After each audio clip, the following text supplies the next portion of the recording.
Kids don't listen, they watch. You can tell a kid, don't do this 500 times, but if they want to do it, and if they see you doing it especially, they're going to do it regardless.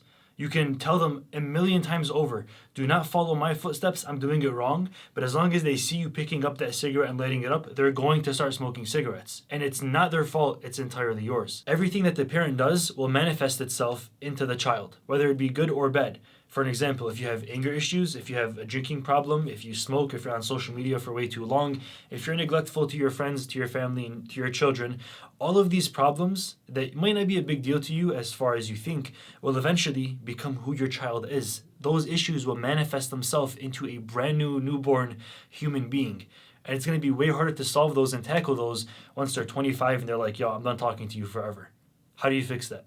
It's nearly impossible to come back from something that's that deep. So that's why I urge parents, and I myself am not one, I'm still 21 years old, but just through watching and learning for my entire life, I urge parents to become the best version of yourself before you have the child. Because the child is not going to listen to you. The child is never going to say, okay, start reading a book instead of going on your phone, or start working out instead of waking up so late and eating junk food and all this stuff, right? But if they see you eating junk food, they're going to eat junk food. If it's in the fridge, they're going to eat it, and you put the food in the fridge. That was a great analogy, holy shit. Let me give you an example. I'm in a situation with my father, and somebody offers him a cigarette. My dad knows that we don't do that stuff here. Like, I will not approve of that of him, and he won't approve of that of me, obviously, right? Because you want the best for each other. But my dad was going to just take the cigarette and smoke it. And then I looked at my dad and I was like, grab me one too. He looks at me, excuse me? I said, yes, spark me up, Dad. He was shocked that I even said something like that. But I knew exactly where I was going with this. I would never ever tell my dad genuinely, give me a cigarette, light me up. That would end really, really badly. Your boy would be getting a nice spanking if I did that. But I told him, if you're going to smoke the cigarette, why can't I? He said, you're right. Gave the cigarette back to his boy and didn't smoke that day. And that wasn't me belittling him or trying to be better than him or higher than him, but it was a genuine, authentic representation of that. If I see you smoking, Dad, I can smoke too. Now, the biggest problem as a parent during these times is that parents don't listen to their children. They don't give them this one-on-one dead stare, looking right at them and trying to understand exactly what they're saying. They don't give them that love and affection that they used to, because there's many distractions for all of us, for the kids, for the children, for the parents. There's many distractions that lead us away, that make us think about other things, that are pulling us away, like our cell phones, for an example. I hate to be that disaster social media guy, but it's honestly true.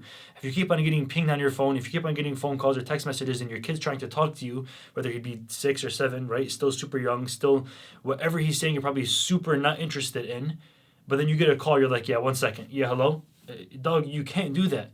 Imagine you're looking at your kid, right? And then your phone starts to ring. You look at your phone, press silent, and put it back in your pocket and continue listening to your kid. He or she will have so much respect for you.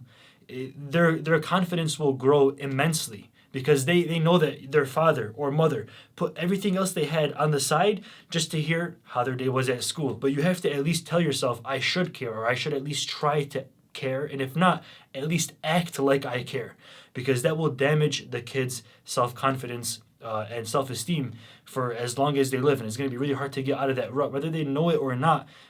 The father or mother not giving them direct eye contact, understanding, nodding their head, giving them that sense of appreciation and understanding is going to take a huge hit to their life. For an example, give you one example, the mother that doesn't give the boy the loving affection and care, and doesn't listen to them and doesn't talk to them and doesn't ask them certain things about their emotion. Now, the mother usually gives the son the like warm, sensitive love, right? And the father's more of the like tough love, like let's go get it, don't be weak, be strong, right? But you kind of need both. That's the honest truth. You need a mother figure and a father figure. So when the mother doesn't give them that soft, warm, affectionate love that she should, right? The kid, the boy is going to go get it somewhere else. The boy is either going to get it through consuming pornography, through scrolling mindlessly through TikTok and Instagram, and lusting and simping and thirsting over girls that don't even know them or care about them, because that's what they find attractive. They will start to find, this is actually crazy, they'll start to find girls attractive that give them the same neglect that their parents give them when she leaves you unread, or she doesn't answer your text, or she just blows you off, or she leaves you unseen, right? And you're just going to keep on thirsting and simping and lusting because those are the natural urges and desires that you have to feel that warm love and affection. As a man, even as a young child, you have to feel that from your mother. And if you don't, you're going to become a simp. That's why, and that's how there are so many simps in this day and age, if you were ever wondering, commenting under girls' posts like, oh my God, I would do 1, 2, and 3 to you if I saw you right now, a babe, queen, 1, 2. Like, dog, what are you saying? Where's your confidence? Where's your self-esteem? Why are you thirsting and kneeling down and bowing for girls that don't even know who you are? She doesn't even know you. Woman's side of that, right? Like if there's like a little girl and she doesn't get that love from her father, she's going to find somebody else to be her daddy. As blunt as that may sound, that's 100% true. If the father is neglecting the girl, who's going to be her father? Because clearly he's not. He's looking the other way. He's picking up his cell phone. He's looking through 1, 2, and 3, and he's just leaving her at home and just going somewhere else, right? If you neglect your daughter and you don't give her that fatherly love, she's going to find the fatherly love somewhere else. Same way with if you're a mother and you don't give your boy that motherly, warm, affectionate, soft love, he's going to find that warm, affectionate, soft love from some other girl at school or on Instagram or on TikTok, or even what we see now is on pornography, which the average age of consumption is now 12 years old. That's the honest truth. And it's going to drop lower and lower. We all know it. Kids are getting phones and iPads earlier as they go. And parents aren't necessarily learning that they have to set up age restrictions on the iPads and cell phones that they give them. They're giving them access to a device that has millions, billions of hours of endless, gory, explicit NSFW content that they're inevitably going to land on, whether you like it or not. If you give your kid an iPad, whatever it is, they're eventually going to watch porn. As parents, you guys have to set ground rules. Now, for the religious families, there's going to be an objective morality in your books or in your teachings and faith, and that can be a really easy thing to follow. We don't do it because these are the rules that we follow, because whatever truth you might have, or these are the ground rules that we follow if you're not religious, and you guys can make up your own through science or through logic or through reason if you could. At least set some moral standard that in this household, we're not going to smoke because it's going to cause cancer, or we're not going to drink alcohol even in little amounts, even in one sip. We're not going to have it in the house because it's bad for your liver, 1, 2, and 3, and it can lead to cancer, right? You can make this grounded by science, by faith, through religion, whatever it may be. At least have some sort of ground rules that everyone has to follow no matter what. Leave nothing off the table. Like, talk to your kids about absolutely anything and everything, and don't even feel shy about it. You have to build this from a very, very young age. This is why, like, on TV shows and in movies and stuff, you say, oh my God, Dad, stop talking about that. It's so cringe. It's so weird. No, it's not weird. You have to build that bond with your children at a very young age, or that any question they have, taboo or not, you have to answer it as genuinely and as authentically as you possibly can. Because eventually, if you're not going to answer those questions that they got, believe me, they're going to Google. I promise. The honest reality of parenting is first parenting yourself. You can scream and yell at your kids all you want and tell them, don't follow this path, follow the right path. But the same second that you start walking on the left, don't be surprised when you see some little footsteps walking behind you. If you leave this video forgetting everything that I've said, at least take away this last secret rule. It's called the 7-7-7 rule. For the first 7 years of your child's life, you have to play with them. That's your only duty as a parent, to have fun, be goofy, be silly, play with your child all the time. They're going to break things, they're going to make mistakes, they're going to mess up, and they're going to piss you off, and it's going to happen. But bite your tongue and do not scream at them, do not fight them, do not cause a big problem. Try to just be as calm, as patient as you can, and purely just have fun with them.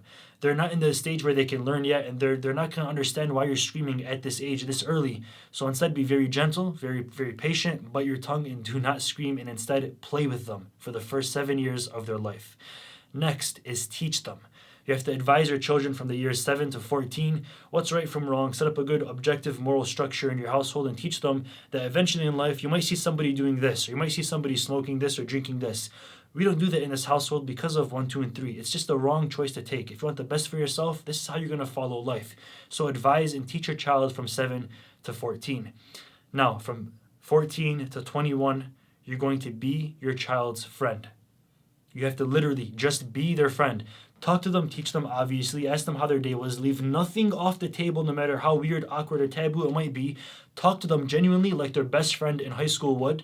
But instead, you're their parent. So when you build that bond, it will never, ever break for the rest of their life, God willing. Also, not only just teach them, but you have to learn from them, right? The same way that you advise your child now they're your friend. They're no longer just a little kid, a little child. they're your friend. So the same advice that you give them, take some advice from them as well. And even if it's not the greatest, act like it is and teach them, or at least talk to them like they're a grown adult, because they will never become one unless you act like they are and you treat them like they are. Take away at least those last rules. The 777 rule is the most important part of parenting. If you forgot everything else I said in this video, at least learn that. I actually learned that from Prophet Muhammad sallallahu alaihi wasallam. Thank you for watching this video. Stay dreaming, stay lucid. I'm out. Peace.